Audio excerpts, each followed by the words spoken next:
নমস্কার বন্ধুরা। Escape trail চ্যানেলে পাখি পরিচিতির তৃতীয় পর্ব। আজকের এই পর্বে আমরা বি ইটার্সদের নিয়ে আলোচনা করব। বি ইটার্স নামের মধ্যেই পরিষ্কার এরা কি ধরনের খাবার খায়।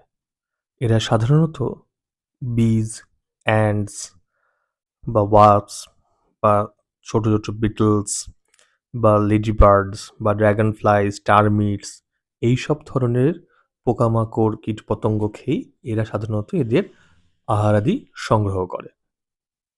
আপনাদের যদি এসকেপ ট্রেল চ্যানেলের এই ধরনের ভিডিও ভালো লাগে অবশ্যই চ্যানেলটিকে সাবস্ক্রাইব করুন এবং পাশে থাকা বেল আইকনটিতে ক্লিক করে নোটিফিকেশান অন করে রাখুন।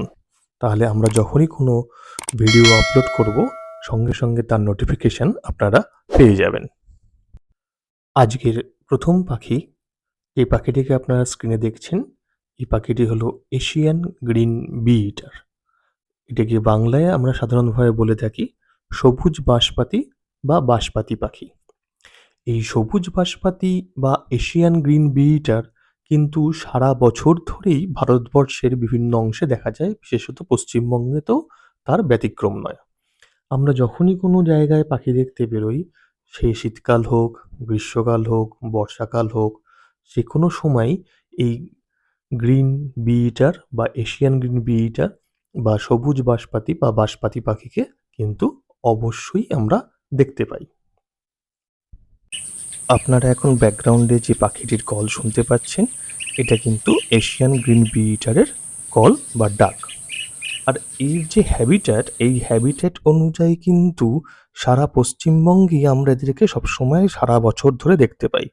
আমরা এদেরকে যেমন কোস্টাল এরিয়ায় দেখেছি বা আমাদের আশেপাশের যেসব বার্ডিং হটস্পটগুলো রয়েছে সেখানেও যেমন দেখেছি, আবার প্যারালালি ঝাড়গ্রাম, পুরুলিয়া এইরকম যে জেলাগুলি শুষ্ক জেলা, সেই শুষ্ক জেলাগুলোতেও দেখতে পাওয়া গেছে। দ্যাট ওয়াইজ এদের যে ডিস্ট্রিবিউশন সারা পশ্চিমবঙ্গ জুড়েই সেরকম হ্যাবিট্যাট জুড়ে থাকার ফলে বছরভর সমস্ত সময় এদেরকে আমরা দেখতে পাই। এখন স্ক্রিনে যে ডিস্ট্রিবিউশন ম্যাপটা আপনারা দেখতে পাচ্ছেন, এটি দেখলেই পরিষ্কারভাবে বুঝতে পারবেন যে ভারতবর্ষ বা ইন্ডিয়ান সাবকন্টিনেন্টে ইয়ার অ্যারাউন্ড ধরে সারা বছর ধরেই কিন্তু এশিয়ান গ্রিন বি ইটার বা বাঁশপাতি পাখিকে দেখতে পাওয়া যায়। আজকের দ্বিতীয় পাখি পরিচিতি ব্লু টেইলড বি ইটার বা নীল লেজ বাঁশপাতি বা বড় বাঁশপাতি। ছবি দেখেই বুঝতে পারছেন নামের সার্থকতা। নীল রঙের লেজটি এই বাঁশপাতিকে অন্যান্য বাঁশপাতির থেকে আলাদা করেছে। এরা কিন্তু বাকি যে বি ইটার পাখিগুলো রয়েছে যেগুলো পশ্চিমবঙ্গে দেখা যায় তাদের মধ্যে সবচেয়ে বড়। স্ক্রিনে যে ব্লুটেল বি ইটারের ক্লিপিংসটি দেখছেন, সেখানে দেখুন এর মুখে কিন্তু একটি ফড়িং আছে। এই ফড়িং কিন্তু ব্লুটেল বি ইটার বা যে কোনো বি ইটারের এক প্রধান খাদ্যাভ্যাসের মধ্যে একটি অংশ। ব্যাকগ্রাউন্ডে যে পাখিগুলির কল বা ডাক শুনতে পাচ্ছেন সেগুলি কিন্তু ব্লু টেইলড বি ইটার বা বড় বাঁশপাতি পাখির কল। এখন আপনারা স্ক্রিনে যে ইলাস্ট্রেশনটি দেখতে পাচ্ছেন, এই ইলাস্ট্রেশন অনুযায়ী নিশ্চয়ই এটাই বুঝতে পারছেন যে ব্লু টেইলড বি ইটার কিন্তু পশ্চিমবঙ্গে ব্রিডিং করে। ব্রিডিংয়ের ক্ষেত্রে একটি কথাই আমাদের চ্যানেলের তরফ থেকে বলার, যে কখনোই কোনো নেস্টিং সাইটের খুব কাছে যাবেন না, নেস্টকে ডিস্টার্ব করবেন না, এতে পাখিদের ক্ষতি হতে পারে।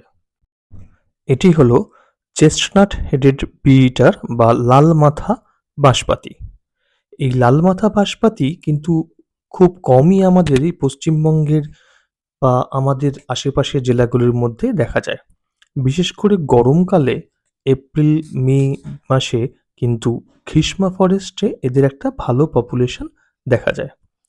এখন আপনারা স্ক্রিনে যে ডিস্ট্রিবিউশনটি দেখছেন এটি হলো চেস্টনাট হেডেড বি ইটারের ডিস্ট্রিবিউশন।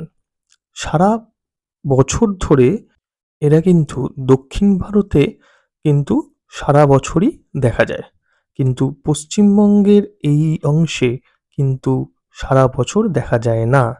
বিশেষ করে গরমকালে যখন সূর্যের তেজ খুব প্রখর, সেই সময় কিন্তু গরমকালে খিসমা ফরেস্টে প্রতি বছরই কিন্তু এদের একটা ভালো পপুলেশন দেখা যায়। অনেক সময় ৫০-৬০টারও ফ্লক দেখা গেছে।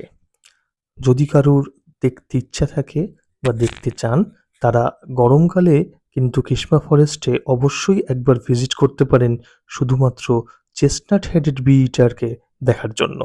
বন্ধুরা, যদি এসকেপ ট্রেল চ্যানেলের এই কন্টেন্ট আপনাদের ভালো লেগে থাকে, তাহলে অবশ্যই চ্যানেলটিকে সাবস্ক্রাইব করুন এবং পাশে থাকা বেল আইকনটিকে অন করে নোটিফিকেশান অল করে দিন।